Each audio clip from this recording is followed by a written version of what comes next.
सोच के देखिए। अब बात करते हैं अध्याय 8 की, क्योंकि अध्याय 8 इस विषय पर है, मूर्तियों को चढ़ाया गया भोजन, ब्रैकेट में मीट। तो जिसके चलते मैंने चित्र भी कुछ ऐसे ही रखा है ताकि आपको जो है चीज़ें समझ आए, कनेक्ट कर सको। अच्छा, वो जो ब्लैक पट्टा है उसको नहीं देखना, क्योंकि टीवी उस तरफ से थोड़ा सा ख़राब हो गया, जिसके चलते हम आपको जो है बर्दाश्त करने के लिए स्लाइड को इस तरफ किए हैं ताकि आप देख सके, बट ये अभी इग्नोर करिए। तो मूर्तियों के आगे बलि किया हुआ खाने को लेकर यह 8वां अध्याय है। अब इसको आपको कुछ बातों को समझाता हूं। Understand the Corinth church history. आपको कोरिन्थ की कलीसिया की हिस्ट्री को समझना होगा। तो जिसके चलते ये सब मैंने आपके लिए रखा है ताकि आपको समझ आए। वहाँ बहुत सारे टेम्पल्स हुआ करते थे। अपोलो का टेम्पल है, एफ्रोडाइट का टेम्पल है, और भी कई टेम्पल्स हैं जहाँ पे अर्पण होता था उनके देवी देवताओं को, जिनकी वो आराधना करते थे। उनका वो वहाँ पे वर्शिप होती थी बाकायदा। वर्शिप के साथ साथ में वो लोग क्या करते थे, अर्पण चढ़ाते थे, बहुत सारा मीट चढ़ाते थे जानवरों को, जिसको एनिमल्स कहते हैं। तो जिसके चलते मैंने लिखा है सैक्रिफाइस मीट। अब ये क्यों, ये चित्र देख लीजिएगा। पहले लिखा है, मैं चाहता हूं कि आप इसके ऊपर गौर करें, best meat and cheapest meat in the Corinth temple area. मैं आपको बताता हूं क्या हुआ था या क्या होता था उन दिनों में। जब कुरिन्थियों की कलीसिया में जो अन्य जाति थे, पेगन्स, जो उनके ईश्वरों की आराधना करते थे, तो वो क्या करते थे, जानवरों को लाते थे, और वो भी बेस्ट एनिमल, भेड़ बकरी हो या कोई भी जानवर हो, उसको लाते थे और उसको 3 हिस्सों में अर्पण करने के लिए काटते थे। 3 हिस्सों में, एक अर्पण के लिए, मतलब देवी देवताओं को अर्पण के लिए जो जला दिया जाता था, जिसको कहते हैं बंट ऑफरिंग भी, ठीक है ना। सारी नकल इजरायलियों से ली हुई गई थी, क्योंकि साथ में घूमते थे, इजराइल फिलिस्तीन इजराइल ऐसे साथ में चलते थे, वहां से ये कॉन्सेप्ट आ गया। दूसरा भाग जो प्रीस्ट होते थे या जो पंडित होते थे वो ले जाते थे, और तीसरा हिस्सा जो आता था ना अर्पण करने के लिए, फैमिली, उनको दिया जाता था। तो 3 हिस्से होते थे, एक अर्पण के लिए देवी देवताओं के लिए, दूसरा जो प्रीस्ट है उसके लिए, और तीसरा फैमिली जो आती थी या जो भी अर्पण करता था या कुछ मांगता था देवी देवताओं से, उनके लिए। अब आप सोच के देखिए, एक हिस्सा आया पंडित के हाथ में या प्रीस्ट के हाथ में तो वो खा सकता है, लेकिन दिन में अगर 100 से भी ज्यादा एनिमल्स या 200 एनिमल्स, तो सोचिए उनका मीट कितना आता होगा। तो जिसके चलते उनको सबसे पहला सैक्रिफाइस मीट मिलता था। और ये क्या करते थे, जो वहां बूचड़ खाने होते, जहां पे मटन मिलता है ना, तो उनको बेस्ट मीट मिलता था, चीपेस्ट में मिलता था। क्यों? क्योंकि वो आते थे, बेचते थे सस्ते में, और वहां पर तो इनको पता था कुरिन्थियों वालों को कि भाई अगर अच्छा मीट खाना है और सस्ते में खाना है तो एक ही जगह है, और वो है कुरिन्थियों की मंदिरों के पास के बूचड़ खाने, मतलब मीट शॉप। तो जिसके चलते वहां पे सस्ता, बेहतर, अच्छा, दूसरे शब्दों में जो अर्पण होता था ना, वो बीमार जानवरों का नहीं होता था। तो इसका मतलब क्या हुआ कि बीमार मीट नहीं मिल रहा आपको, आपको फ्रेश मीट मिल रहा है। तो जिसके चलते उन दिनों में ऐसा होता था, क्योंकि हो सकता है कि मौसम के हिसाब से वहाँ पर मीट खाने की इजाज़त ज़्यादा दी गई होगी कि भाई आपको अगर स्वस्थ रहना है, भला चंगा रहना है, तो एवरी ऑल्टरनेट डे आपको मीट खाना है। और अविश्वासी लोग जो कुरिन्थियों की कलीसिया में जो प्रभु में आए थे, पहले तो वो मीट ही खाते थे, दारू पीते थे, मीट खाते थे। तो जिसके चलते in the church of Corinth ये सब शिकायतें कॉमन थी। आइडल वर्शिप, अडल्ट्री यानी व्यभिचार, अल्कोहल एंड फाइटिंग, मतलब इनके बीच में लड़ाई झगड़ा, ये सब कुछ इनके बीच में कॉमन होता था। पास्टर डैनियल, आपको कैसे मालूम पड़ा? तो आप सभी जानते हैं कि पौलुस ने सब पत्रियों में सबसे ज्यादा डांट अगर की है तो कुरिन्थियों की कलीसिया को की है। वाह, कैसा लग रहा है दोस्तों?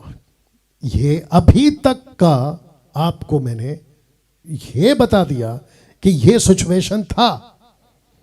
अब जब आप 8वां अध्याय पढ़ोगे ना, 1 से लेके 13 तक है, आप जब पढ़ोगे ना तो 3 प्रकार के लोग मिलेंगे आपको, 3 प्रकार के लोग। सबसे पहला, पढ़ते पढ़ते हम, अक्सर पौलुस कहता है हम, फिर कहता है पढ़ते लिखते लिखते कुछ, फिर वो तीसरा कहता है निर्बल लोग। तो पहला है हम, दूसरा है कुछ, तीसरा है निर्बल। पढ़ते पढ़ते 8वां अध्याय को आपको ये 3 प्रकार के लोग मिलेंगे जिसको मैंने देखा कि अरे ये क्या लिख रहा है। हम कहता है, कभी कुछ कहता है, कभी निर्बल कहता है। तो जिसके चलते जो है मैंने सोचा कि मैं आपको ये एंगल भी दे दूं, क्योंकि बाइबल को बारीकी से पढ़ना, बुद्धि से पढ़ना और दूसरों को समझाना बहुत ज़रूरी है। तो ये हम कौन है पौलुस, ये कुछ कौन है, गड़बड़ी वाले ज्ञानी मसीह, याद रखो ज्ञानी मसीह।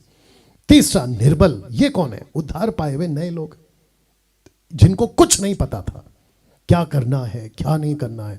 ऐसे लोग थे जिनको कहते उद्धार पाए हुए नए लोग। तो ये होते थे निर्बल, वीक क्रिश्चियंस, या आत्मिक बातें करो, नॉट फिजिकल, ठीक है ना। कुछ निर्बल, कुछ ज्ञानी। क्यों?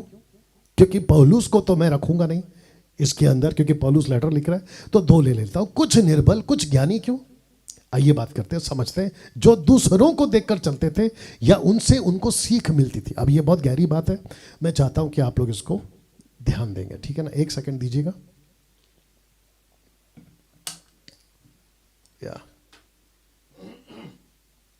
कुछ निर्बल कुछ ज्ञानी। क्यों? ये वो हैं जो दूसरों को देखकर चलते थे या उनसे उनको सीख मिलती थी, मतलब वो उनको देखकर सीखते थे। क्यों? मैं आपको बता देता कि मसीह जीवन कैसे जीना है। तो क्यों? बहुत ध्यान से सुनिए, बहुत गहरी बात बोलने जा रहा हूं। क्योंकि तब उनके पास बाइबल नहीं होती थी। ये दूसरों को देखते थे, अच्छा प्रार्थना ऐसा करना है, ठीक है, अच्छा मसीह जीवन ऐसा जीना है, ठीक है। क्यों? क्योंकि उनके हाथ में बाइबल नहीं थी।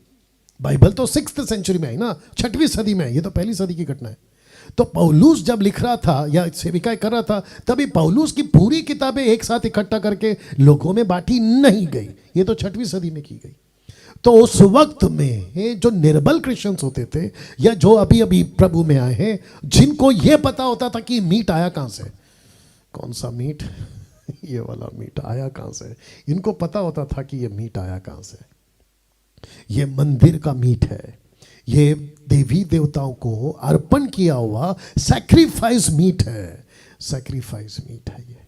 इनको पता होता था, ये निर्बल लोग थे और ये बिल्कुल फ्रेश प्रभु में आए थे और इनको नहीं पता था कि क्या करना है। तो तब जाकर ये क्या करते थे, ये जो दूसरे ज्ञानी है ना, जो पुराने मसीह लोग हैं, ये उनको देखते थे। तो इसको रखकर मैं कहना चाहूंगा, क्यों इसको रखकर मैं कहना चाहूंगा, आज भी ऐसे ही हो रहा है। आजकल क्या हो रहा है मैं आपको बताता हूं। कुछ लोग कहते हैं कि अरे यार मुझे नहीं पता कि क्या करना चाहिए क्या नहीं करना चाहिए। एक काम करते हैं, मेरे पास्टर को पूछता हूं, सोच के देखो, अगर, जो कि मैं रखूंगा भी, अगर ग्रे एरिया का पास्टर होगा जो कहता है सब चलता है, तो वो तो गया ना फिर 12 के भाव में, जिसको मैं हमेशा कहता गई भैंस पानी में, और जिसको अभी हमने 1 हफ्ता 2 हफ्ता पहले निकाल दिया। अगर इनके बीच में ऐसे लोग घुस गए कि भाई खाओ सब चलता है, और 1 कुरिन्थियों 8वां अध्याय को उल्टा सीधा सिखा दिया, तो गई भैंस पानी में। तो इसको रखकर मैं उन लोगों को भी कहता हूं, और साथ ही साथ में जो 1 हफ्ता पहले जिसको निकाल दिया राजा स्टीफन, उसके साथ अगर कुछ लोग चले गए हैं तो मैं उनको भी कहता हूं कि भैया बचो, नहीं तो गई भैंस पानी में। तो निर्बल क्यों? क्योंकि उस वक्त में ये दूसरों को देखकर अपना मसीह जीवन जीते थे। क्यों? बाइबल नहीं थी। क्या कभी ऐसे बाइबल को पढ़ा आपने? क्या कभी ऐसे एंगल से भी सोचा? आपको सोचना चाहिए, क्योंकि यही तो है सच्चाई, यही तो है वास्तविकता। 1 कुरिन्थियों 8 का 1 से 13 तक में पौलुस ने दिया सही ज्ञान, पौलुस ने दिया सही ज्ञान। जितने फेसबुक पे हैं और जितने यूट्यूब पर है, मैं चाहता हूं कि इस लिंक को कॉपी करें और उन सबको भेजें जो ऐसी उल्टी सीधी हरकतें कर रहे हैं। मसीहत की बात कर रहा हूं। 1 कुरिन्थियों 8 का 1 से 13 तक में पौलुस ने दिया था सही ज्ञान। क्या दिया था? आइए शुरू करते हैं। अब वचन 1 वर्स 1 लिखा है, अब मूर्तियों के सामने भली की हुई वस्तुओं के विषय में। भली की हुई वस्तुओं के विषय में कुछ है ये? ओके ना दोस्तों, पौलुस जो है इस बात को रखते रखते, इस बात को सिखाते सिखाते कि मूर्तियों के सामने भली की हुई वस्तु के विषय में, उसने अपने टॉपिक को थोड़ा सा रोक कर ये लिखा। कहता है कि हम जानते हैं कि हम सबको ज्ञान है, क्योंकि पौलुस को पता था कि कुरिन्थियों की कलीसिया में कुछ ऐसे पास्टर्स, कुछ ऐसे अपोस्तल, प्रॉफिट, टीचर, प्रीचर मेल और फीमेल। कुछ लोग ऐसे घूम रहे हैं जो खुद को ज्ञानी समझते हैं, कहते हैं कि हमको सब पता है क्योंकि हमको ज्ञान मिल गया है, और सही ज्ञान मिला। याद रखो, पौलुस ने नहीं कहा कहीं पे भी कि तुमको गलत ज्ञान मिला, तुमको सही ज्ञान मिला है, लेकिन उस ज्ञान को लेकर तुम सही चलते नहीं चलते ये तुम्हारे ऊपर है। तो कहता है कि हम जानते हैं कि हम सबको ज्ञान है। ज्ञान घमंड उत्पन्न करता है, क्योंकि इनको यह पता था कि क्या क्या करना है और क्या क्या नहीं करना है। लेकिन मैंने कहा ना, मैं कुछ के ऊपर आऊंगा, क्योंकि कुछ लोग ऐसे थे जो गड़बड़ कर रहे थे, मैं रखूंगा उसको, और इसी में रखूंगा, इसी चैप्टर में। वो या जो पढ़ते नहीं है ना, वो इसलिए गड़बड़ करते हैं। तो लिखता है कि ज्ञान घमंड उत्पन्न करता है, परंतु प्रेम से उन्नति होती है। परंतु प्रेम से, ये क्यों बीच में डाल दिया पौलुस ने? अब मैं आपका उसको कनेक्शन देता हूं। वचन 2 को पहले पढ़ते, यदि कोई समझे कि मैं कुछ जानता हूं, तो यहां पर क्या लिखा है कि ज्ञान को रखने वाला। हम जानते हैं कि हम सबको ज्ञान है, ज्ञान घमंड उत्पन्न करता है। तो ऐसे व्यक्ति को क्या कहता है? वचन 2 में कहता है, यदि कोई समझे कि मैं कुछ जानता। ये यदि कोई कौन है? आज रखूंगा, ये वो है जिसका मैंने दूसरे नंबर पर रखा था, कुछ। यदि कोई समझे कि मैं कुछ जानता हूं, ये लाइन देखो, तो जैसा, इसका मतलब क्या पता है? बाइबल का ज्ञान है, लेकिन कैसा? आपके पास में ज्ञान होना चाहिए वैसा, जैसा प्रभु ने दिया वैसा। तो कहता है कि जैसा जानना चाहिए वैसा अब तक नहीं जानता। इसका मतलब है कि ज्ञान तो मिला, लेकिन वो ज्ञान को रखकर तुझे कैसा ज्ञान लेकर चलना है, जैसा जानना चाहिए वैसा अब तक तू नहीं जानता। क्यों? क्वेश्चन है क्यों? क्योंकि पौलुस की पत्रियां नहीं लिखी गई थी, लेकिन आज पूरा ज्ञान है और सही ज्ञान है। क्यों? क्योंकि पौलुस की पूरी पत्री आज हमारे पास है, तभी कोरिन्थियों के पास में नहीं थी। तो तब जाकर पौलुस कहता है कि तुमको जैसा ज्ञान चाहिए वैसा ज्ञान तुम्हारे को नहीं मिला। दूसरे शब्दों में, जैसा जानना चाहिए था वैसा तुमने नहीं जाना। इसका मतलब यह है कि तुमको जानना जरूरी था, उस वक्त की बात कर रहा हूं। लेकिन आज हमारे पास में पूरा लेटर है। इसलिए मैं हमेशा कहता हूं, और मैंने उसको भी बोला था, और अगर कोई ऐसा उल्टा सीधा काम करे तो मैं आपको भी कहता हूं कि एक वचन उठाकर कभी भी डॉक्ट्रिन नहीं बनता। एक वचन उठाकर कभी भी डॉक्ट्रिन नहीं बनता। एक गवाही से किसी को फांसी नहीं दी जाती। वकील, एडवोकेट या जज खुद कहता है आपके पास में गवाह है, तो वकील क्या करता है पता है? गवाह लेकर आता है। और बाइबल क्या कहती है? बाइबल कहती है किसी को दोषी देने से पहले या किसी को सजा देने से पहले 2 या 3 गवाह होना चाहिए, 2 या 3। लेकिन आजकल क्या चल रहा है? एक वचन उठाते हैं, ये माता यरूशलेम वाले क्या किए? गलतियों 4:26 उठाकर कह दिया कि ऊपर एक माता है, उसके आगे, उसके पीछे, उसके नीचे नहीं पढ़ते, और ना ही कोई दूसरा स्क्रिप्चर है। ये मूर्खता है मदर यरूशलेम वालों की। और ओनली जीसस, पतरस ने बपतिस्मा दिया यीशु के नाम से, लेकिन आगे पीछे नहीं देखते। वो पतरस ने यीशु के नाम का बपतिस्मा लेने के लिए कहीं नहीं सिखाया। मुझे कोई निकाल के बता दे, मैं फेसबुक पे, यूट्यूब पे प्रीच करना छोड़ दूंगा। कहीं नहीं सिखाया उसने, ना पौलुस ने ना पतरस ने। लेकिन एक वचन उठाया, सिखा दिया कि यीशु के नाम का बपतिस्मा चलता है। और कुछ मूर्ख लोग हैं जो मुझे भी बोलते हैं कि पिता, पुत्र, पवित्र आत्मा के नाम से बपतिस्मा। अरे बेटा, तू फिर मत्ती उसका 28 का 19 नहीं पढ़ता है, जहां पे जीसस ने बोला कि go and preach, go and make disciples, baptize them in the son, father, son, holy spirit name. ये नहीं सिखाया। क्या मूर्खता की बात करते हो? तो इस व्यक्ति को जो कुछ समझता है ना, इसको जैसा जानना था वैसा नहीं जाना। इसलिए मैंने उसको ब्लैक से स्पॉट किया। आप लोगों को जैसा जानना है ना वैसे जानो, उल्टा सीधा कुछ भी मत जाना करो।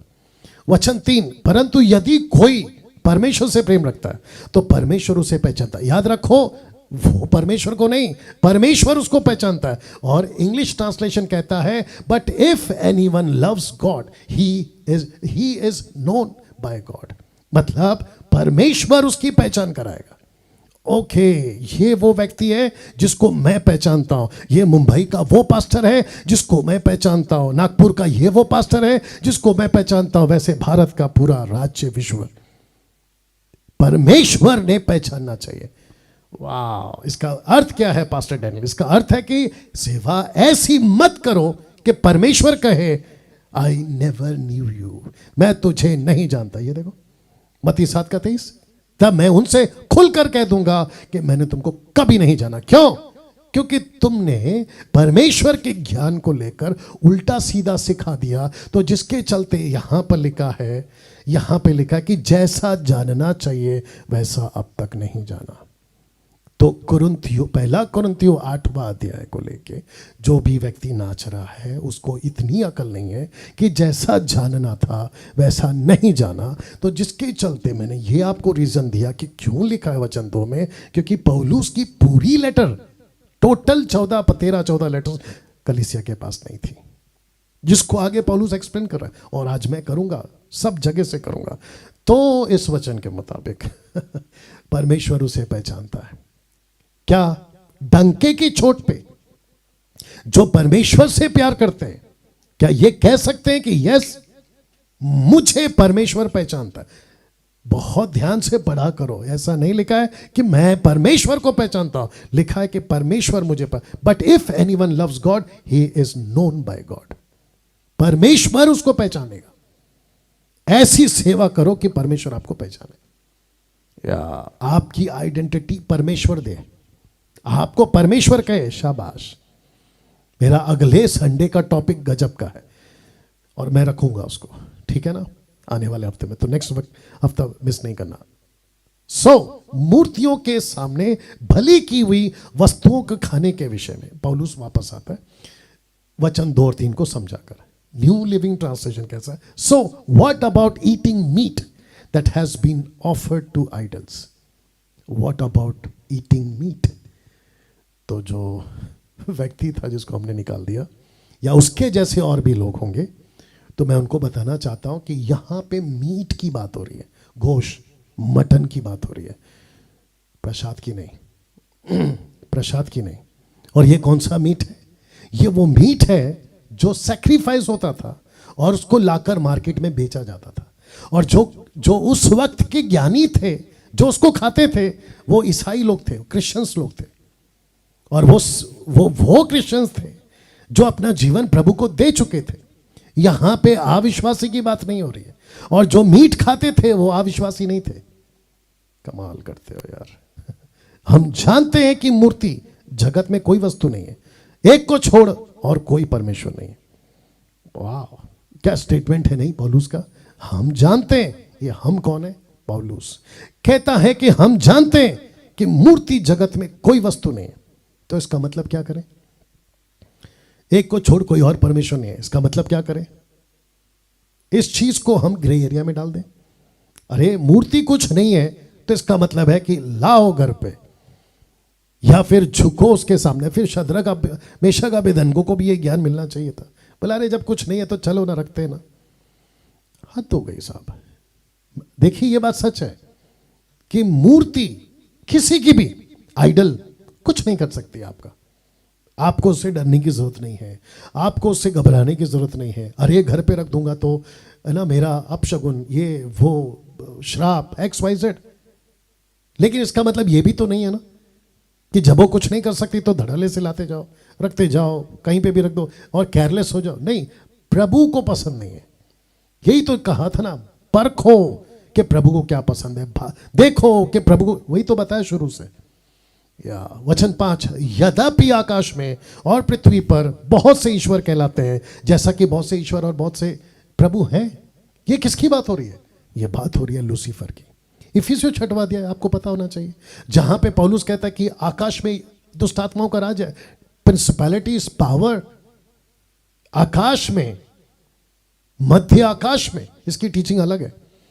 बहुत से ईश्वर पृथ्वी पर हैं, बहुत से ईश्वर आकाश में हैं।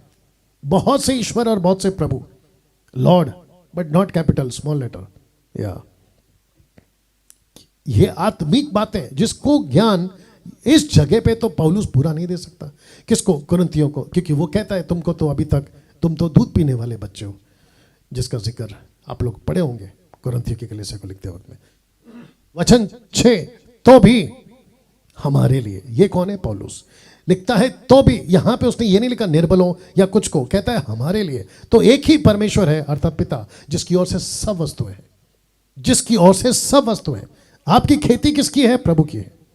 आपका जमीन किसका है? प्रभु का है। आकाश किसका है? प्रभु का है। पानी किसका है? प्रभु का है। हवा किसका है? प्रभु का है। अनाज किसका है? प्रभु का है। देखो क्या लिखा है, 1 कुरिन्थियों 10:26। इसको उठाकर मैं अलग से और आगे रखा हूं, मैं उसको करूंगा, लेकिन यहां पे इसको कनेक्ट करने के लिए रख दिया, क्योंकि पृथ्वी और उसकी भरपूरी प्रभु की है और हम उसी के लिए है। हम, ये देखो यह वापस आ गया हम। तो पौलुस कहता है कि मैं निर्बलों के साथ में खुद को नहीं जोड़ रहा हूं, जो दूसरों को देखकर चल रहे हैं। मैं उन कुछ को लेकर भी अपने आप को नहीं जोड़ रहा। वैसे ही मैं भी, यानी कि डैनियल राज, मैं सबके साथ अपनी गिनती नहीं कर सकता। मैं उसी के साथ अपनी गिनती करूंगा जो प्रभु के साथ सही चल रहा है। कुछ ईसाई लोग, कुछ क्रिश्चियंस लोग मार्केट में अभी भी ऐसे हैं, क्योंकि उनको एक तरफा का सिक्का दिख रहा है, दूसरे तरफा का सिक्का नहीं दिख रहा है। Because every coin has a two side, हर सिक्के की दो पहलू है। तो उनको यह दिखता है कि अरे प्रभु ने कहा प्यार करो, लेकिन यही तो प्रभु है ना जो कहता है कि जो अलग, जिसको अलग करना है उसको अलग करो। जी हाँ, जब प्रभु नहीं चला तेरे साथ में तो मैं क्यों चलूं तेरे साथ में, सीधी बात। वाह, आगे कहता है, और एक ही प्रभु है अर्थात यीशु मसीह, जिसके द्वारा सब वस्तुएं हैं और हम भी उसी के द्वारा, सब वस्तु प्रभु की है। वाह, सारा पूरा पृथ्वी पर प्रभु का भरमार है। मैं आऊंगा उसके ऊपर, क्योंकि उस विचित्र प्राणी ने जिसको हमने निकाल दिया, यही कहा था उसने, वचन 7, पर सबको यह ज्ञान नहीं है, पर सबको यह ज्ञान नहीं है। कौन सा ज्ञान? जिसको पौलुस सिखाते आ रहा है। कॉन्टेक्स्ट में आ रहा हूं, मीट अर्पण किया हुआ सैक्रिफाइस मीट नहीं खाना है, इसका ज्ञान नहीं है। पास्टर डैनियल प्रूफ करो, अभी करता हूं। दूध का दूध, पानी का पानी। लिखता है वचन 7 का बी पार्ट, परंतु कुछ तो, ये कुछ कौन है? इसलिए अब आपको याद आ गया होगा, ये 3 कैटेगरी के लोग हैं। एक है हम, दूसरा है कुछ, और तीसरा है निर्बल। मैं निर्बल के पास में भी आ रहा हूं। तो एक हो गया हम, पौलुस, ये वो कुछ है। लिखता है परंतु कुछ तो अब तक मूर्ति को कुछ समझने के कारण, मूर्ति को कुछ समझने के कारण, ये कुछ कौन है? ये वो कुछ है जो 10 दिन पहले, 1 महीना पहले, 1 साल पहले मूर्ति से बाहर निकलकर, कुरिन्थियों की बात कर रहा हूं, वहां से बाहर निकलकर इन्होंने अपना जीवन प्रभु को दिया था। ये वो कुछ है। देखो क्या लिखा है, परंतु कुछ समझ के कारण, मूर्ति को कुछ समझने के कारण, मूर्तियों के सामने बलि की हुई वस्तु को कुछ समझकर खाते। किसको? मीट को। वाह, सी अब आप सोच के देखिए कि वहां चल क्या रहा था। अब मैं आपको इसका आगे का भी देता हूं, लेकिन पहले यहां रुक जाइए। कुछ लोग ऐसे हैं जो मीट को यह समझकर खा रहे थे कि इसमें कुछ तो पावर है, या कुछ तो शक्ति है, या कुछ तो अलौकिक है। याद रखो, अगर है भी और अगर कुछ होता भी है तब भी और अब भी, ऐसा किसी भी एक्टिविटीज को सुपर नेचुरल पावर के नाम पे एक्सेप्ट नहीं करना, क्योंकि वो बाइबल के साथ में लाइन अप नहीं हो रहा है। क्योंकि कुछ लोग आते हैं, अभी भी हाथ रखते हैं आपके सर पे, और आप मछली की तड़प तड़पते के नीचे गिर जाते और कहते कि मुझे कुछ अलौकिक शक्ति मिली है। बकवास है, बकवास है। बाइबल के बाहर ऐसे किसी एक्टिविटीज को एक्सेप्ट नहीं करना। तकलीफ हो रही होगी सुनने में आप लोगों को, लेकिन यह सच है। तकलीफ हो रही होगी आप लोगों को, लेकिन यह सच है। और सच हमेशा कड़वा होता है।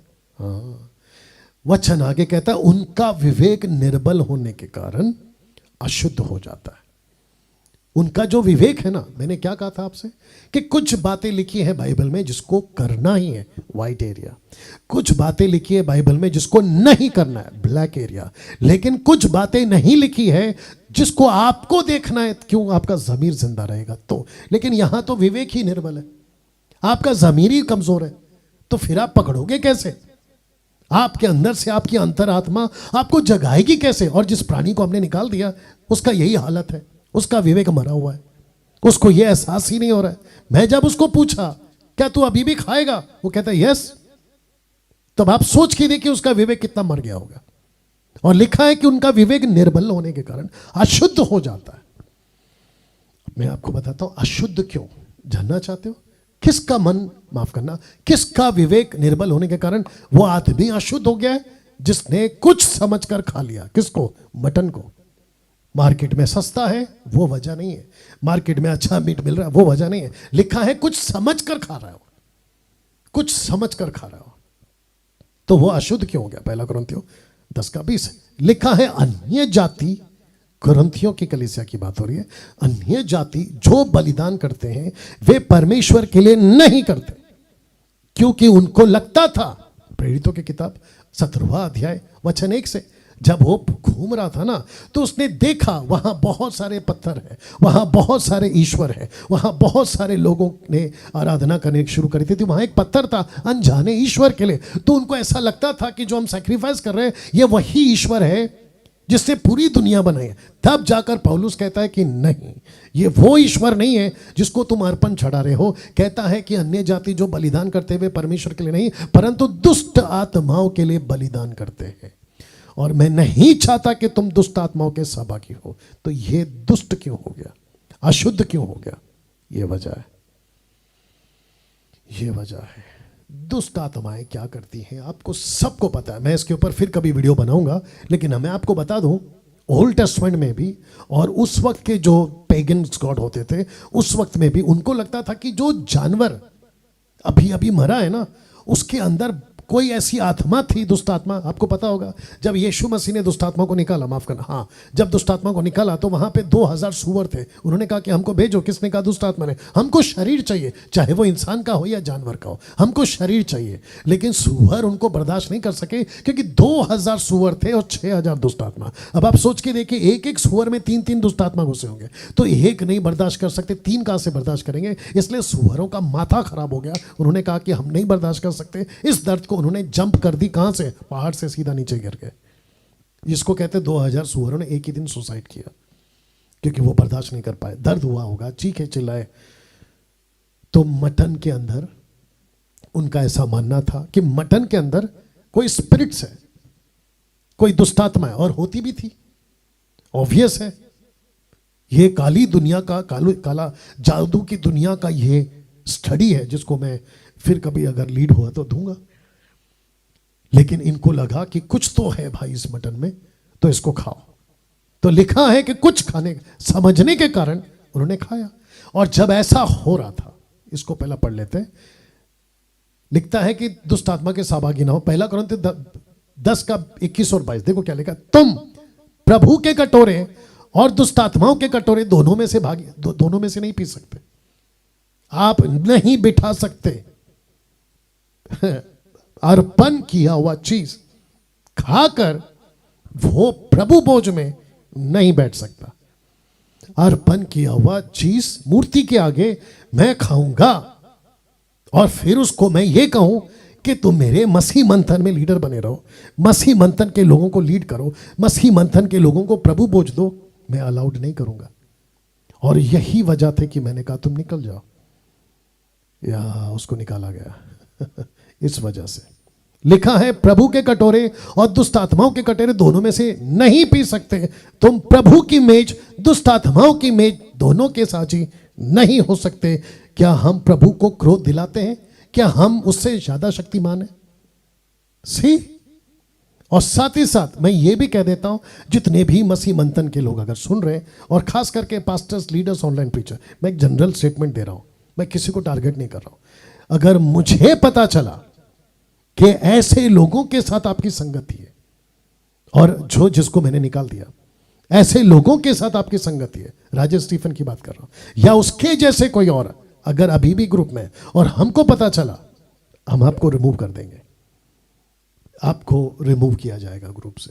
और साथ ही साथ अगर हमको पता चला आप उसके बावजूद भी नहीं आ रहे, तो आपको टोटल जो है गेट आउट किया जाएगा, क्योंकि बिल्कुल बर्दाश्त नहीं होगा, बिल्कुल बर्दाश्त नहीं होगा। वचन 8 देखो क्या लिखा है। भोजन हमें परमेश्वर के निकट नहीं पहुंचाता। मीट, अर्पण किया हुआ मीट, यह समझकर नहीं खाना कि मीट खाने से और वो भोजन खाने से हम परमेश्वर के निकट आएंगे, नहीं होगा।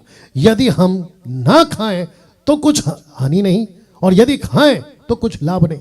इसको उठाकर कुछ लोग ऐसे सिखाते हैं कि देखो खाने से भी कोई नुकसान नहीं है, और अगर नहीं खाते तो भी नुकसान है। इसका मतलब ये थोड़ी है कि पौलुस ने बोला खाते रहो। क्या बेवकूफ़ी है? मुझे प्लीज निकाल कर बताएं कहां लिखा है पौलुस ने कि तुम खा सकते हो। इसका मतलब ये थोड़ी है कि तुमको खाना ही है करके। ऐसा कह रहा है यदि हम ना खाएं तो हमारी कुछ हानि नहीं है। इसका मतलब क्या है कि कुछ लोगों को लगता है कि अगर हम नहीं खाएंगे तो दुष्ट आत्मा हमको सताएगा। बिल्कुल नहीं। यदि हम खाएं तो भी कोई लाभ नहीं, क्योंकि अभी रखा था ना, साथ में तो रखा था ना, उनको लगा कि कुछ समझ कर खाते हैं। देखो, तो ये एंगल है। अब इसको उस व्यक्ति ने कैसे सिखाया? बोला देखो, खाएं तो भी नुकसान नहीं है, नहीं खाएं तो भी नुकसान, इसलिए खाओ या खाओ। आऊंगा आगे, मैं रखूंगा उसको भी। 1 कुरिन्थियों 6:13, भोजन पेट के लिए और पेट भोजन के लिए। आगे का लाइन सुनो, परंतु परमेश्वर इनको और उसको दोनों को नाश करेगा। ओ ओ ओ ओ ओ, भोजन पेट के लिए और पेट भोजन के लिए। आपको पता है पौलुस कैसी डांट लगाता है? कहता है कि तुम पेट के सेवक हो। आपको पता है कहां लिखा है? रोमियो उसका 16 का 17 से आगे, तुम पेट के सेवक हो। तो ऐसे लोग हैं उस वक्त में और आज भी, कहते हैं भोजन भोजन भोजन, खाना खाना खाना, मटन मटन मटन। परमेश्वर, पौलुस कहता है, परमेश्वर पौलुस के द्वारा कहता है मैं दोनों को नाश कर दूंगा। Can you believe this? वचन 9, परंतु सावधान। नाउ ये बहुत इंपॉर्टेंट है, ये मैसेज का हार्ट है इसको, ये वचन मैसेज का हार्ट है, ये डेप्थ है। कहता है परंतु सावधान। सावधान क्यों? देखो क्या लिखता है, ऐसा ना हो कि तुम्हारी ये स्वतंत्रता। कौन सी स्वतंत्रता? अरे मैं तो ज्ञानी हूं, मैं तो मीट खा सकता हूं। लिखता है ऐसा ना हो कि तुम्हारी ये स्वतंत्रता कहीं निर्बलों के लिए। ये निर्बल कौन है? नया विश्वासी। इसके पास क्या नहीं है? बाइबल नहीं है। इसके पास क्या नहीं है? पौलुस की लेटर नहीं है। इसके पास क्या नहीं है? ओल्ड टेस्टमेंट का बाइबल नहीं है। ये तो नया विश्वासी है, वो भी अन्य जाति का। इसको कुछ नहीं पता। ये वो निर्बल है जो वहां के लीडरों को देखकर मसीह जीवन जीना चाहता है। तो कहता है कि ऐसा ना हो कि तुम्हारी ये स्वतंत्रता। कौन सी स्वतंत्रता? अरे मैं तो खा सकता हूं। या ज्ञानी समझते हो ना तुम खुद को, लेकिन जैसा समझना चाहिए वैसा नहीं जाना। ये तो पौलुस ने बोल दिया और मैं भी आपको बता दिया। तो कहता है कि ऐसा ना हो कि तुम्हारी ये स्वतंत्रता कहीं निर्बलों के लिए क्या हो जाए? ठोकर का कारण हो जाए। ऐसा क्यों? मैं रखूंगा इसको। ऐसा क्यों? इसको पढ़ लेते पहले। यदि तेरा भाई तेरे भोजन के कारण उदास होता है तो फिर तू प्रेम की रीति से नहीं चलता। जिसके लिए मसीह मरा उसको तू अपने भोजन के द्वारा नाश ना कर। तो ये व्यक्ति नाश कैसे हो रहा है मैं आपको बताता हूं। तो इसको लगी ठोकर। ठोकर क्या है मैं आपको बताता हूं। माय गुडनेस, मुझे उस व्यक्ति के ऊपर जब मैं उससे बात कर रहा था बड़ा गुस्सा आ रहा था। और अभी जब वक्त बीत गया है तो मैं अभी जब स्पिरिचुअल रिलम में आत्मिक दृष्टि से और बुद्धि से जब मैं उसको सोच रहा हूं, देख रहा हूं, तो मैं देख पा रहा हूं, समझ पा रहा हूं कि लूसीफर ने उसको कितना अंधा कर दिया है कि स्क्रिप्चर को वो नहीं समझ पा रहा। और इसके जैसे ना जाने कितने लोग हैं। तो लिखा है कि कहीं ऐसा ना हो कि तेरी ये स्वतंत्रता निर्बलों के लिए ठोकर का कारण हो जाए। तो ठोकर कैसे मैं रख रहा हूं। वचन 10, क्योंकि यदि कोई तुझ ज्ञानी को मूर्त के मंदिर में भोजन करते देखे, दूसरे शब्दों में मीट खाते देखे, मूर्त के मंदिर में मीट खाते देखे। मंदिर मतलब समझना होगा, नॉट आज के तारीख वाला मंदिर, जो टोटल कुरिन्थियों का जो टेम्पल होता था ना, वहां का टोटल एटमॉस्फेयर, पूरा सराउंडेड प्रोमाइसेस, उसकी बात हो रही है। मूर्त के मंदिर में भोजन करते देखे। क्यों?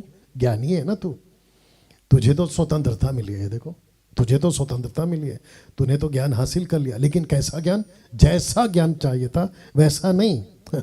तो उसके चलते पौलुस कहता है, और वो निर्बल जन जो तुझको फॉलो कर रहा था, जो तुझको लीडर मान रहा था, जो तुझको पास्टर समझ रहा था और तुझको देख रहा था, क्योंकि उसके पास, बेचारे के पास बाइबल नहीं थी, उसके पास में बाइबल का नॉलेज नहीं था, उसके पास में सत्य नहीं था। तो उसको लगा कि मैं जिसको फॉलो कर रहा हूं ये ज्ञानी है। अभी जितने लोग मुझे सुन रहे हैं मैं उनको भी कहता हूं, अंधा बन के मत चलिए। मत्ती 15:14 लिखा है कि दोनों गड्ढे में गिरेंगे। अंधा अंधे को रास्ता नहीं दिखा सकता। वो निर्बल जन हो, नया विश्वासी हो, तो देखो क्या लिखा है। तो क्या उसके विवेक को मूर्ति के सामने बलि की वस्तु खाने का साहस ना हो जाएगा? उसका विवेक को साहस हो जाएगा। क्यों? क्योंकि उसका विवेक पहला कहता है कि अरे मैं तो अभी अभी निकला हूं, मैं तो अभी अभी मसीह बना हूं, मैंने तो अभी अभी बपतिस्मा लिया है, लेकिन ये मूर्ति पूरी गलत हो सकती है, इसलिए तो प्रभु ने मुझे वहां से निकाला। लेकिन मैं क्या देख रहा हूं कि मेरा खुद का लीडर मंदिर के आगे अर्पण की हुई वस्तु खा रहा है, तो कहता है कि उसके विवेक को साहस नहीं होगा। किस चीज का साहस? किस चीज का साहस? कि मैं भी खा सकता हूं। ये कैसा है? पद 7 में पढ़ा होगा आपने, कुछ समझ कर खाते हैं। तो इसने कहा कि अगर तू कुछ समझ कर खाता है, क्योंकि मैं तो आपको फॉलो कर रहा था, तो मैं भी खा सकता हूं। ये उसको समझ आया। तो लिखा है कि मूर्ति के सामने बलि की हुई वस्तु खाने का साहस ना हो जाएगा? Question mark. साहस होगा। पद 10 का ज्ञानी मूर्खता की हरकत कर रहा है। मूर्खता की हरकत कर रहा है, कर रहा है। यह उस निर्बल विश्वासी को भटका देगा, टोटल भटका देगा, जैसे कि आजकल कुछ लोग कर रहे हैं। क्या कर रहे हैं मैं आपको बताता हूं। अब आप सोच के देखिए, ये वो पास्टर है आज के तारीख वाला। कौन सा पास्टर? ग्रे एरिया वाला, जिसको नॉलेज है भटका देने का, और ये कहता है मैं बहुत नॉलेज वाला हूं। अगर चर्च का पास्टर ही बलि की वस्तु खाने लगे तो पूरे चर्च का क्या होगा? वाह, पूरे चर्च का क्या होगा? तो मैंने क्या कहा था, ये ग्रे एरिया वाला पास्टर है। ग्रे एरिया वाला। क्यों? अरे लिखा नहीं है ना तो खा सकते हैं, अरे लिखा नहीं है ना तो वाइन पी सकते हैं, सिगरेट पी सकते हैं, तंबाकू, गुटखा, ड्रग्स, उल्टे सीधे वीडियो सब कर सकते हैं। तो तब जाकर मैंने कहा या लिखा, पूरा चर्च का क्या होगा? अगर इस ग्रे एरिया वाले पास्टर का मेंबर अगर मुझे देख रहा है, और अगर यूट्यूब और फेसबुक के ऊपर कोई भी ऐसी बकवास कर रहा है कि हम खा सकते हैं अर्पण की हवा मूर्ति के आगे, हम खा सकते हैं, उनको जितने लोगों ने सब्सक्राइब किया हुआ है, मैं आप सभी को कहता हूं अभी अनसब्सक्राइब करो। और ऐसे ग्रे एरिया वाले पास्टर का जूम मीटिंग या यूट्यूब, फेसबुक या फिजिकल चर्च अभी के अभी छोड़ दो।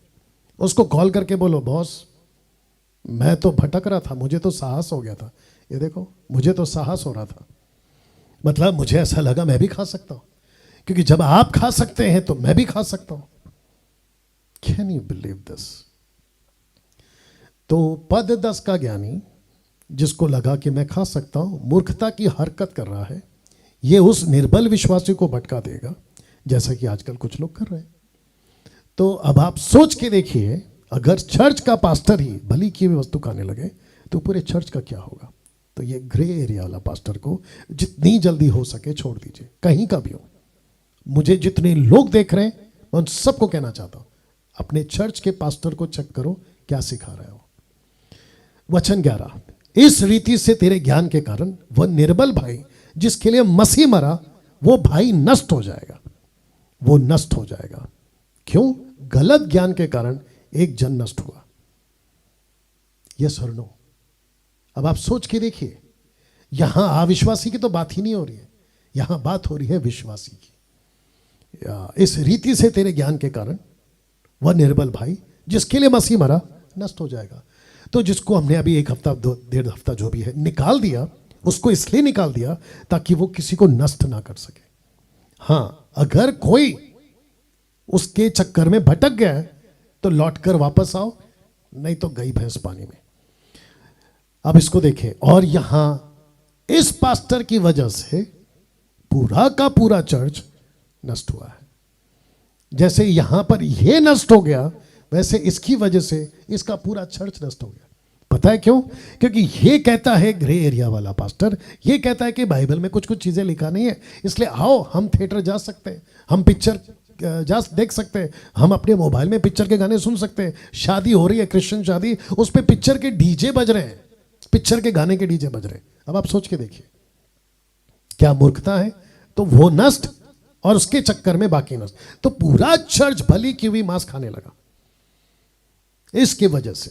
कुरिन्थियों की कलीसिया की बात कर रहा हूं। लूका 17:1 में क्या लिखा पता है? फिर उसने अपने चेलों से कहा, किसने? यीशु ने। लिखा है, हो नहीं सकता कि ठोकरे ना लगे, परंतु हाय, हाय समझते हैं वो, इंग्लिश वर्ड कहता है वो, लिखता है हाय उस मनुष्य पर, तो ब्रैकेट में पास्टर डाल दीजिए, सेवक डाल दीजिए, लीडर डाल दीजिए, ऑनलाइन प्रीचर डाल दीजिए, और ऐसे लोग जिसको अगले हफ्ते निकाला हमने, माफ करना पिछले हफ्ते निकाला हमने, ऐसे लोग लिखा है हाय उस मनुष्य पर जिसके कारण वे आती हैं, ठोकरें आएंगी।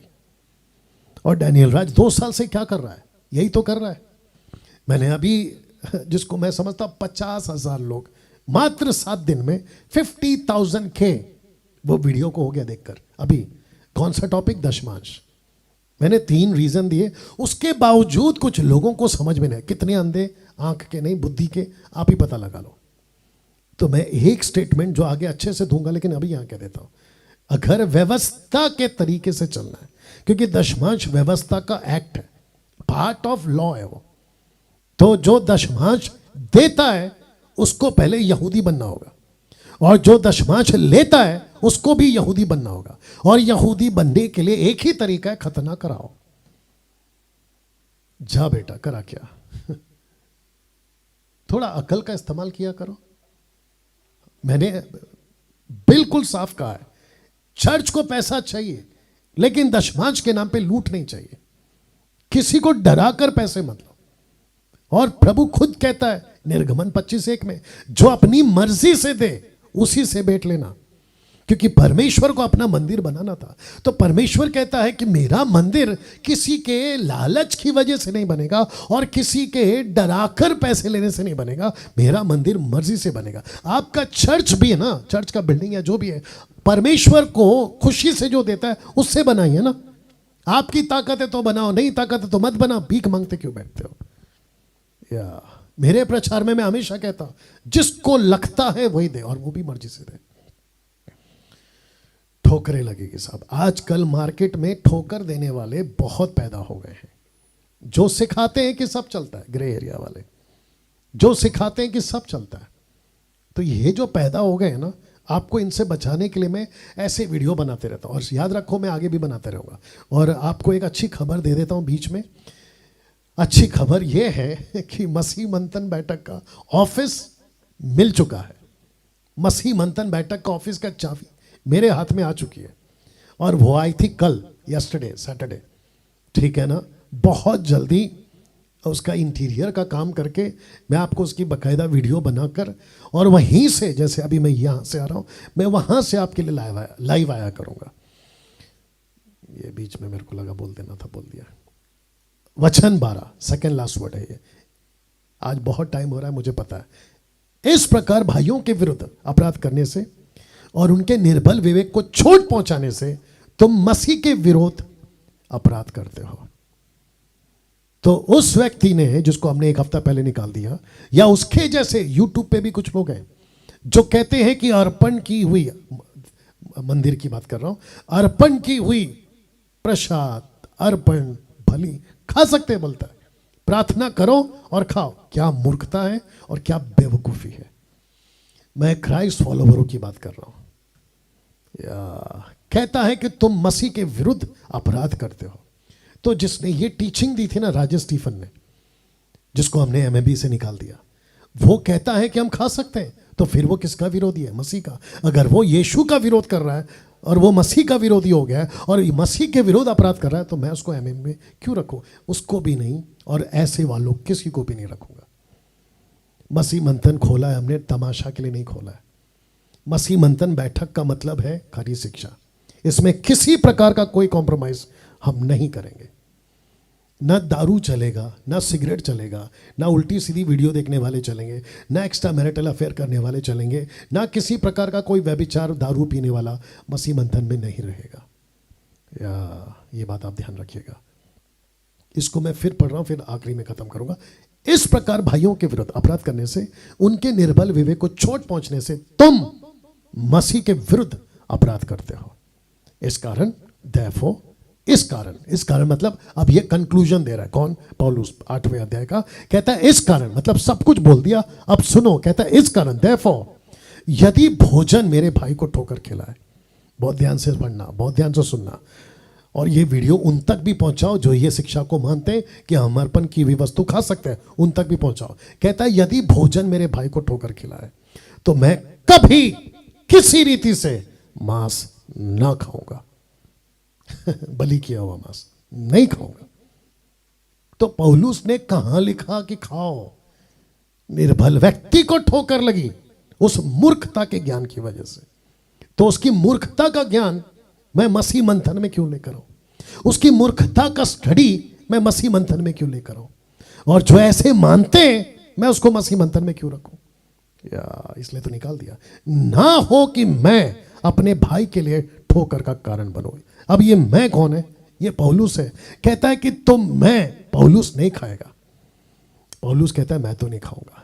जिसको मैं अक्ल दे रहा हूं, पौलुस कह रहा है मैं जिसको अक्ल दे रहा हूं उसको तो मैं डांट चुका हूं, लेकिन अगर किसी को मुझे फॉलो करना है, यही वजह था, रेफरेंस याद नहीं आ रहा है, पौलुस कहता है कि मैं मेरी इसी चाल चलो क्योंकि मैं मसीह की चाल चलता। ऐसा बोलने का दम पौलुस को इसलिए था क्योंकि पौलुस अपने हर चीज में परफेक्ट था। यही वजह है कि मैं आपको बता रहा हूं। तो पौलुस कहता है मैं तो नहीं खाऊंगा। मुझे नहीं पता बेवकूफ ये टीचिंग लाते कहां से? ना हो कि मैं अपने भाई के लिए ठोकर का कारण बनूं। रोमियो 14:15, यदि तेरा भाई तेरे भोजन के कारण उदास होता है तो फिर तू प्रेम की रीति से नहीं चलता। जिसके लिए मसीह मरा उसको तू अपने भोजन के द्वारा नाश ना कर। तो पौलुस ने कहीं भी इस पूरे अध्याय में बलि की हुई वस्तु को खाने के लिए कहा ही नहीं। उसने नहीं कहा साहब मैं आपको जो शर्त लगाना लगा लो, 1 से लेकर 13 तक में पौलुस ने कहीं नहीं बोला कि मांस खा सकते हो, नहीं बोला है। और मैं आपको उसकी जड़ तक टीचिंग दे दिया हूं। कुछ लोग इस 8वें अध्याय को कुछ ऐसे सिखा रहे हैं, अगर अविश्वासी आपको प्रसाद दे तो आप खा सकते हैं। कुछ लोग ऐसे सिखा रहे हैं। यहां अविश्वासी है कहां? ये पूरे जो टोटल चैप्टर में अविश्वासी का तो टॉपिक ही नहीं है। तो जो अविश्वासी हिंदू, मुस्लिम, पारसी, जो भी, मुझे अभी शायद ये वीडियो लोग देख रहे होंगे या कल परसों पहुंच जाएगा, तो मैं आपको भी कहता हूं कि सर ये आप लोगों के लिए तो लिखा ही नहीं है पौलुस ने, और ना ही मैं आप लोगों के लिए प्रचार कर रहा हूं। मैं तो प्रचार कर रहा हूं क्राइस्ट फॉलोवर्स के लिए। मैं प्रचार कर रहा हूं जो यीशु को मानते उनके लिए। या इसलिए पहले ही बोल दिया था शुरू में कि ये आप लोग के लिए नहीं है। कुछ लोग इस 8वें अध्याय को कुछ ऐसे सिखा रहे हैं, अगर अविश्वासी आपको प्रसाद दे तो आप खा सकते हैं, ऐसे सिखा रहे हैं। तो यहां अविश्वासी है कहां चैप्टर में? पौलुस ने तो अविश्वासी का जिक्र तक नहीं किया। He was not teaching to unbelievers, he was teaching to Christ followers. तो उस व्यक्ति को जिसको मैंने निकाल दिया, मैं उसके साथ क्या करता? फिर यही तो करता। इस पूरे अध्याय में ज्ञानी मसीह और निर्बल मसीह की बात हो रही है। यही तो मैंने आपको बताया था। एक है ज्ञानी मसीह और दूसरा है निर्बल मसीह, और तीसरा जो 1 नंबर पे है वो है पौलुस। तो एक है हम, दूसरा है कुछ, और तीसरा है निर्बल। अब आपको समझ में आ गया? तो जो कुछ है ना, वो ज्ञानी मसीह है जो कुछ समझ कर खा रहे थे और उसको फॉलो कर रहे थे निर्बल लोग। तो उनको ठोकर लगती, मीट खाने का साहस होता। पौलुस कहता है कि तेरी वजह से तो उसको ठोकर लग रही है, उसको तो तू नरक में डाल देगा अविश्वासी बनाकर। तो अब सवाल उठता है आज के लिए, क्या हम मंदिर का प्रसाद खा सकते हैं? Question mark. क्या हम अविश्वासियों के यहाँ पूजा किया हुआ खाना खा सकते हैं? Question mark. क्या हम मूर्तियों के आगे बलि किया हुआ मांस खा सकते हैं? कुछ मूर्ख लोग ऐसे हैं जो कहते हैं हम खा सकते हैं, कहते हैं सब कुछ पूजा किया हुआ होता है, बिना बीज बोना, होटल्स का खाना इत्यादि। ऐसे जिसको मैंने निकाला ना, राजेश स्टीफन, वो कहता, मुझे बोलता है कि कहीं पे भी जाओ होटल में खाना खाने, या भी जो या राशन जो लेकर आते हैं, वो सब प्रार्थना करते हैं। वहाँ के लोग फिर बीज बोते हैं। वो सुबह सुबह प्रार्थना करते हैं, तब जाकर वो क्या करते हैं? हमारे लिए परोसते हैं। तब जाकर आपके लिए ये वचन रखा है, 1 कुरिन्थियों 10:26 लिखता है, क्योंकि पृथ्वी और उसकी भरपूरी प्रभु की है। और इसलिए मैंने खेत वाला, दिखता है नहीं दिखता मालूम नहीं, ये आपकी डाल दिया। पूरी पृथ्वी, पूरा संसार किसका है? प्रभु का है। सपोर्ट के लिए ये वचन रखा हूं, 1 कुरिन्थियों 10:27 लिखता है, यदि अविश्वासियों में से कोई, याद रखो अविश्वासी, अब लिख रहे हो, अविश्वासियों में से कोई तुम्हें नेवता दे, इनवाइट करे, उनके फंक्शन, फेस्टिवल्स, कुछ भी आपको नेवता दे, लिखा है तुम जाना चाहो, ऑप्शन है आपके पास, आपके पास ऑप्शन है। उसने नहीं कहा कि जाओ, उसने कहा ऑप्शन दे रहा हूं, अगर तुमको जाना है, जाना चाहो, तो जो कुछ तुम्हारे सामने रखा जाए चुपचाप खाओ, वही खाओ, सिर्फ वही खाओ। आगे देखो, विवेक के कारण कुछ ना पूछो। विवेक मतलब आपका ज़मीर, क्योंकि तभी बाइबल नहीं था तभी पौलुस का लेटर नहीं था, तभी क्या चलता था, लोगों को लगता था वही करते थे, और पवित्र आत्मा उनके विवेक में बात करता, ये गलत है, ये सही है, ये गलत है, ये सही है, ये गलत है, ये सही है। तो कहता है विवेक के कारण कुछ ना पूछो। उसके बाद आई पौलुस की, पवित्र आत्मा की, यीशु की, बहुत सारा, जिसको कहते हैं कंप्लीट बाइबल। तो उसमें तो पूरा का पूरा दूध और का दूध और पानी का पानी हो जाता है। इस वचन की जरूरत आज की तारीख में, जबकि हमारे पास पूरी बाइबल है, इस वचन की जरूरत उतना नहीं लेंगे जितना इस वचन की जरूरत तब लिया जाता था, क्योंकि आज तो हमारे पास पूरी बाइबल है। अगर ये नहीं भी पढ़ेंगे, ये नहीं भी होता, तो भी हमारे पास बाकी है। यार ये गलत है, मतलब लिख दिया ना, मूर्ति पूजा गलत है, मतलब टोटल गलत है, उसका ABCZ तक सब गलत है। I hope you understood. तो वापस पढ़ता, अविश्वासियों में से कोई तुम्हें नहीं होता दे, तुम जाना चाहो तो जो कुछ तुम्हारे सामने रखा जाए खाओ, विवेक के कारण कुछ ना पूछो। अब पौलुस यहां चुप नहीं हुआ। वचन 28 में देखो क्या लिखा है, 28 में, परंतु यदि कोई, आप खा रहे थे, खाते खाते कोई आया तुमसे कहे ये तो मूरत को बलि की वस्तु है, तो उस बताने वाले के कारण और विवेक के कारण क्या लिखा है, खाना या नहीं खाना? अब बताइए। पौलुस कहता है नहीं खाना, दूसरे शब्दों में ना खाओ, डोंट ईट। वाह, मेरे साथ बने रहे मैं उस व्यक्ति से जिसको हमने निकाल दिया, और उसको फॉलो करने वालों को, और साथ ही साथ उसके जैसे लोगों को, देश और विदेश, सबको पूछूंगा, क्या अभी तक, और आगे भी पढ़ लेना, कहीं पे भी मूरत के आगे भली की हुई चीज को खाने के लिए किसी भी दास ने, किसी भी प्रभु के चेले ने नहीं कहा है कि तुम खा सकते हो। डंके की चोट पे बोल रहा हूं, अगर एक भी रेफरेंस मुझे मिल गया, आप मुझे निकाल के दे दीजिए, मैं फेसबुक और यूट्यूब पे आना बंद कर दूंगा। इतनी ओपन चैलेंज दे रहा हूं आपको, निकाल के बता दीजिए। मूर्खता की बात नहीं करना है। नाउ पास्टर डैनियल, ये सब तो ठीक है, अगर हम ऐसा करेंगे, जिस अविश्वासी ने हमको घर पर बुलाया, अगर ऐसी हरकत करेंगे, उठकर चले जाएंगे, तो उसको ठोकर नहीं लगेगी क्या? वो विश्वासी, माफ करना, अविश्वासी ठोकर नहीं खाएगा क्या? वो प्रभु में आएगा? उसके चलते आप क्या करते हैं, पौलुस का कोई स्टेटमेंट लेते हैं जहां लिखा है कि मैं यहूदी के लिए यहूदी बन गया, यूनानियों के लिए यूनानी बन गया, और मैं ताकि किसी ना किसी को प्रभु के लिए जीता। तो क्या तुम वेश्या को प्रभु में लाने के लिए तुम पहले वेश्यागिरी करोगे? दारूबाज को लाने के लिए तुम पहले दारू पियोगे? क्या मूर्खता है यार। तो आप लोगों को वो बताने के लिए मैंने ये रखा आपके लिए, लिखा है for unbelievers we are the ambassadors of Christ to save his people according to his way. हम यीशु के राजदूत हैं संसार को बचाने के लिए, यीशु के लोगों को बचाने के लिए, यीशु के तरीके से।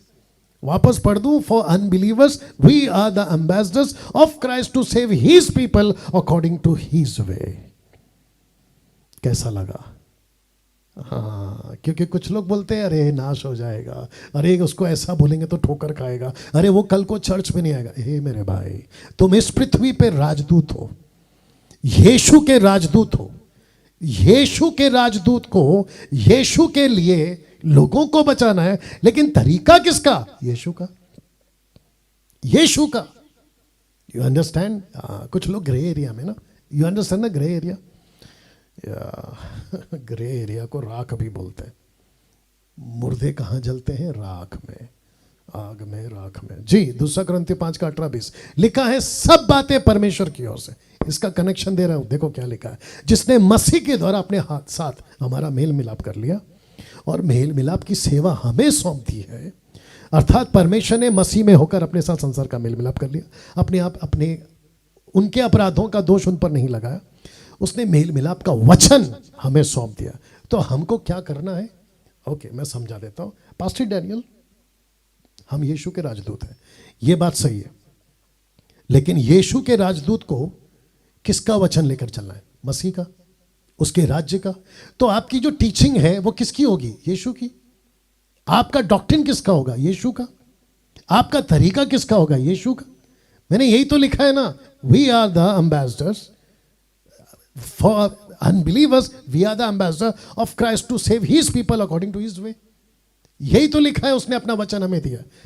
उसने मेल मिलाप की सेवा हमें दी, रिकंसिलिएशन मिनिस्ट्री, लेकिन कहता है कि मैंने मेरा वचन तुमको सौंपा है। और आपको याद होगा ना यूहन्ना 17 में यीशु क्या कहता है? हे पिता तेरा धन्यवाद, जो लोग तूने मुझे दिए थे मैंने उनको तेरा वचन सौंप दिया। तेरा वचन, इसका मतलब है कि जो भी डॉक्ट्रिन, कैरिस्मेटिक, पेंटिकॉस्टल, ये जितने भी डिनोमिनेशन या टोटल क्रिश्चियनिटी को मैं बोल रहा हूं, आपको यीशु के राजदूत बनना ठीक है, लेकिन राजदूत की सेवा क्या है वो भी पता लगाओ। आपका जो चर्च है ना, मेगा चर्च या छोटा चर्च, आपको आपका चर्च यीशु के तरीके से चलाना है, आपके खुद के तरीके से नहीं। कुछ लोग कहते हैं कि अरे मुझे महसूस होता है। आपका महसूस को डालो कचरे के डब्बे में। आप, मुझे फीलिंग आती है, आपके फीलिंग को डालो कचरे के डब्बे में। आपको यीशु के तरीके से, आपको यीशु का। और यही वजह है मैं जुडियाज़म को, यहूदीवाद को मैं क्यों कहता हूं कि उसमें मत घुसो, क्योंकि यहूदियों का पीरियड खत्म हो चुका है। इजरायलियों का कॉन्सेप्ट उस वक्त के लिए, जब मूसा की किताब दी गई थी तब तक के लिए थी, पर्दा फट चुका है। यीशु कह चुका है क्रूस के ऊपर, it is finish, it is done. उसके बाद आता है यीशु की कलीसिया, उसके बाद आती है पवित्र आत्मा का तरीका, उसके ऊपर चलिए। हद है यार। तो मिनिस्ट्री यीशु के तरीके से करो। लिखा है सो हम मसीह के राजदूत हैं, मानो परमेश्वर हमारे द्वारा समझाता है। हम मसीह की ओर से निवेदन करते हैं कि परमेश्वर के साथ मेल मिलाप कर लो। तो परमेश्वर आपके द्वारा समझा रहा है संसार को। तो इस व्यक्ति को परमेश्वर का राजदूत बनना है यीशु के वचन को लेकर। लेकिन देखो क्या लिखा है, वचन की मिलावटी राजदूत मत बनिए। वचन के मिलावटी राजदूत मत बनिए। आजकल क्या चल रहा है साहब, 90% यही चल रहा है।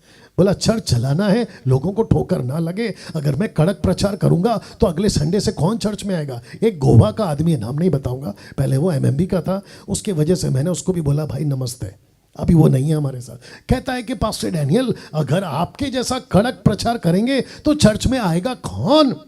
मैं मसीहत को 30 साल से देख रहा हूं और अच्छों को देख रहा हूं।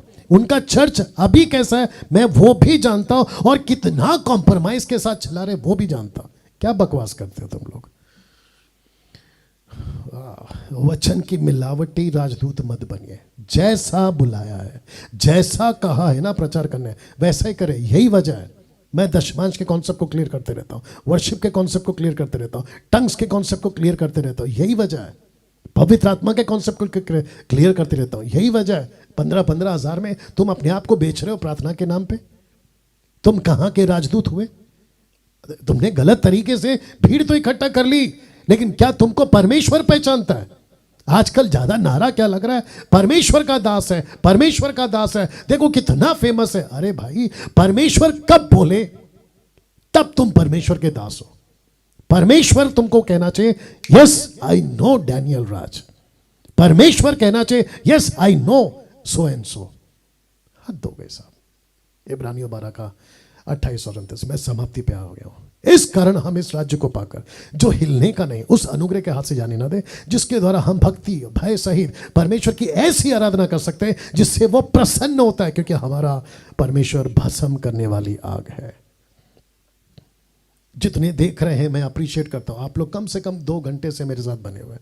बस मैं भी समाप्त करने वाला, लेकिन कैसा लग रहा है आप लोग भी जानते हैं। ऐसा प्रचार आजकल नहीं हो रहा है। तो